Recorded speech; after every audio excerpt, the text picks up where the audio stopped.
सभी धर्मों का सम्मान होना चाहिए और उसी हिसाब से चलना चाहिए। और ऐसे में बाबा बागेश्वर भी आज स्नान ध्यान करने पहुंचे। जरा तस्वीर दिखा रहे हैं पहले आपको।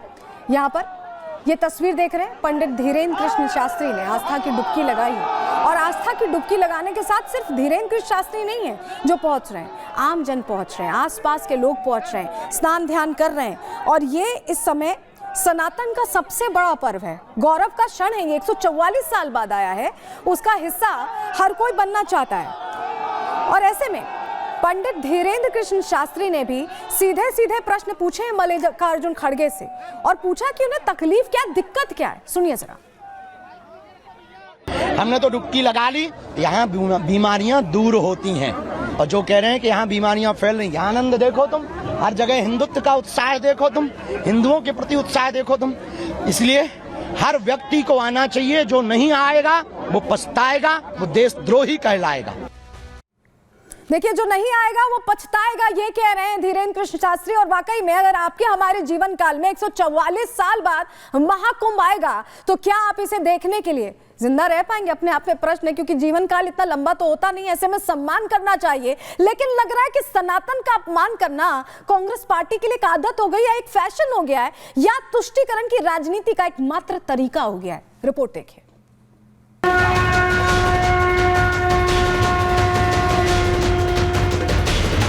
अरे भाई, गंगा में डुबकी लेने से गरीबी दूर होती क्या? आपको खाना मिलता पेट को।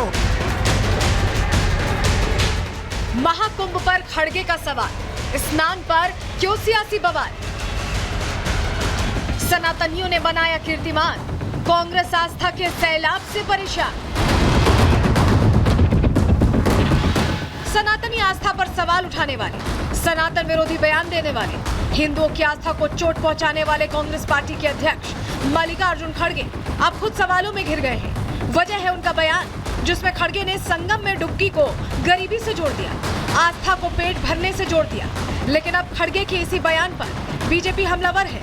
कांग्रेस पार्टी के मुंह से अनायास स्वतः निकलता है, क्योंकि उनकी सहज प्रवृत्ति का हिस्सा है भारतीय संस्कृति, हिंदू धर्म और सनातन धर्म के ऊपर घटिया, ओछे, आपत्तिजनक बयान। खड़गे साहब की उम्र हो गई है, वो रह रह के खड़क जाते हैं। इस बार तो ऐसा खड़गे कि कुंभ पे ही प्रश्न चिन्ह उठा दिए उन्होंने। 130 करोड़ हिंदू जो पूरे विश्व भर में हैं, उनकी आस्था पर प्रश्न उठा दिया। ये वही खड़गे है जो कहता था कि मोदी आएगा तो सनातन आ जाएगा। ऐसे व्यक्तियों से कोई सहानुभूति नहीं होनी चाहिए। इतना ही नहीं, बीजेपी नेता आरोप लगा रहे हैं कि सनातन को लगातार गाली देना गांधी नेहरू परिवार के नेताओं की आदत बन गई है। सनातन का अपमान करना फैशन बन गया है। गांधी नेहरू परिवार की सनातन विरोधी मानसिकता के दरबार में चापलूसी करने वाले नेताओं को सनातन और सनातन आस्था का विरोध करना एक फैशन बन गया है, एक आदत बन गया है। वहीं केंद्रीय मंत्री रामदास अठावले ने खड़गे के बयान को हिंदू धर्म का बड़ा अपमान बताया। कहा कि ऐसा करना खड़गे के लिए ठीक नहीं है। इसी तरह का टिप्पणी करना ठीक नहीं है। नदी में डुबकी मारने का या मारने का मतलब एक परंपरा है, तो उसके मुताबिक मुझे लगता है कि वहाँ जो भी मतलब मल्लिकार्जुन खड़गे ने बयान दिया है, बहुत बड़ा निषेधार्थ है और ये मतलब हिंदू धर्म का बहुत बड़ा अपमान है। बीजेपी के साथ साथ गठबंधन के नेता भी जहां कांग्रेस और खड़गे पर निशाना साध रहे हैं, तो वहीं चुनौती भी दी है। बीजेपी नेताओं ने खड़गे को ललकारते हुए कहा है कि अगर कांग्रेस में हिम्मत हो तो वो ये कहकर दिखाए कि किसी इफ्तार पार्टी में जाने से गरीबी नहीं मिट सकती। अब सवाल है कि क्या खड़गे ने ये बयान देकर सेल्फ गोल कर लिया है? Bureau report, Republic Bharat. अब चलिए जरा आपको तस्वीर दिखा देते हैं। 5 तस्वीरें हम आपके सामने रख रहे हैं जो बताएंगे कि सनातन को लेकर किसी में फर्क नहीं होता। राजनेता पहुंच रहे हैं, आम श्रद्धालु पहुंच रहे हैं, बड़े बड़े उद्योगपति पहुंच रहे हैं, अभिनेता भी पहुंच रहे हैं और सिंगर्स भी पहुंच रहे हैं। ये आप समझिए कि जो सारे लोग हैं अलग अलग विधाओं से हैं, अलग अलग जगहों से हैं, लेकिन इन सब में एक चीज कॉमन आपको दिख रही है, वो है आस्था। आस्था की वजह से ही ये तमाम लोग पहुंच रहे हैं स्नान करने। और क्योंकि ये पूछा है खड़गे साहब ने कि क्या गरीबी मिटेगी, तो जी मिटेगी। हम बता रहे हैं कैसे मिटेगी, सुनिए। महाकुंभ से अर्थव्यवस्था को रफ्तार मिल रही है। कैसे मिल रही है? 2 लाख करोड़ का व्यापार होने की उम्मीद जाहिर की गई, जिस तरह के आंकड़े हैं, आप सोचिए आसपास के शहरों में व्यापारों को प्रोत्साहन मिला। भाई जो पहुंच रहा है वो अलग अलग शहरों में भी तो दर्शन के लिए पहुंच रहा है। बड़े पैमाने पर आर्थिक व्यापारिक गतिविधियां तेज होती दिखाई दे रही हैं। रेलवे एयरलाइन सेक्टर को फायदा होगा, लोग रेल से एयरलाइन से ही तो पहुंच रहे हैं। सड़क परिवहन को भी यहाँ बड़ी आय होने की पूरी संभावना है। होटल, धर्मशाला, पूजा सामग्री की मांग बढ़ रही है तो पैसे ही तो जनरेट हो रहे हैं। और क्या हो रहा है, जीडीपी में 1% से ज्यादा की वृद्धि का अनुमान महाकुंभ से लेकर कहा जा रहा है। धार्मिक पर्यटन की त्रिकोणीय श्रृंखला बनने से सीधा फायदा सिर्फ उत्तर प्रदेश को नहीं पूरे देश को हो रहा है। अयोध्या और वाराणसी को आर्थिक फायदा हो रहा है। दोनों शहरों से कारोबार 50,000 करोड़ पार होने की उम्मीद है। कुल मिलाकर अगर कहें तो 3 लाख करोड़ की आय का अनुमान किया जा रहा है। 3 लाख करोड़ इतनी आय का अनुमान किया जा रहा है। और उसके बावजूद भी अगर ये कह रहे हैं खड़गे साहब की गरीबी नहीं मिट रही है, तो रोजगार मिल रहा है, पैसे जनरेट हो रहे हैं, जनता की जेबों में जा रहे हैं, किसी मशीन से नहीं आ रहे हैं। जरा हम बताते हैं आपको, एक अंदाजा समझाते हैं। अगर आप दिल्ली के रहने वाले, समझिए दिल्ली से अगर आप बस से प्रयागराज जा रहे हैं तो बस का टिकट 800 रुपए का, 1000 से 800 से 1000 के बीच। होटल किराया मान लीजिए 2000 रुपए आपने दिए, टैक्सी का किराया 500 रुपए, पूजा सामग्री मान लीजिए 200 रुपए, तो कुल 3700 रुपए जनरेट हुए ना यहाँ पे एक शख्स का हम बता रहे हैं।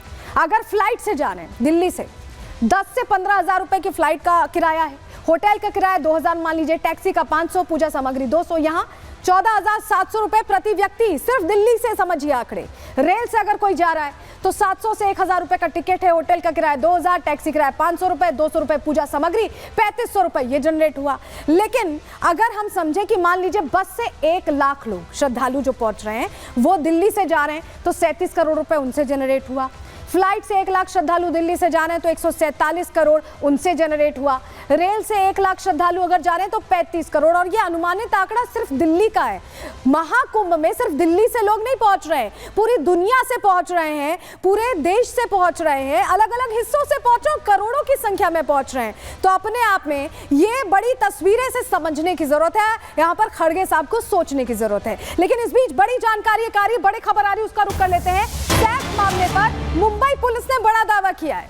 मुंबई पुलिस ने सही आरोपी पकड़ा, यह दावा किया गया। एडिशनल सीपी ने यह कहा है आरोपी शरीफुल के खिलाफ पर्याप्त सबूत मिले हैं। यह बात कही गई है। आरोपी शरीफुल बांग्लादेशी है, कोलकाता में भी रहा है और फिंगरप्रिंट रिपोर्ट का इंतजार कर रहे हैं, क्योंकि बीच में ऐसी खबरें आई थी कि फिंगरप्रिंट्स मैच नहीं कर रहे हैं। इसको लेकर सीपी ने क्लैरिटी दी है और कहा है कि अभी फिंगरप्रिंट रिपोर्ट का हम इंतजार कर रहे हैं। आपके पास कोई रिपोर्ट, क्या आधिकारिक कोई जानकारी साझा करता है या क्या स्थिति है? देखिए, इसके बारे में कुछ मीडिया रिपोर्ट से संभ्रम हो रहा था। मैं आधिकारिक रूप से आपको बता रहा हूं कि फिंगरप्रिंट्स की कोई भी रिपोर्ट, जो भी घटनास्थल से फिंगरप्रिंट उठाए गए थे, कोई भी आधिकारिक रिपोर्ट आज एज ऑन डेट हम लोगों को नहीं मिली है। सर, पिछली सुनवाई में कोर्ट के रिमांड के दौरान फेस रिकॉग्निशन की बात कही गई थी कोर्ट के रिमांड में, क्या फेस रिकॉग्निशन किया गया है, करेंगे, क्या स्थिति है फेस रिकॉग्निशन को लेकर? देखिए, वो एक ऑप्शन है जो कि हम एक्सप्लोर करेंगे।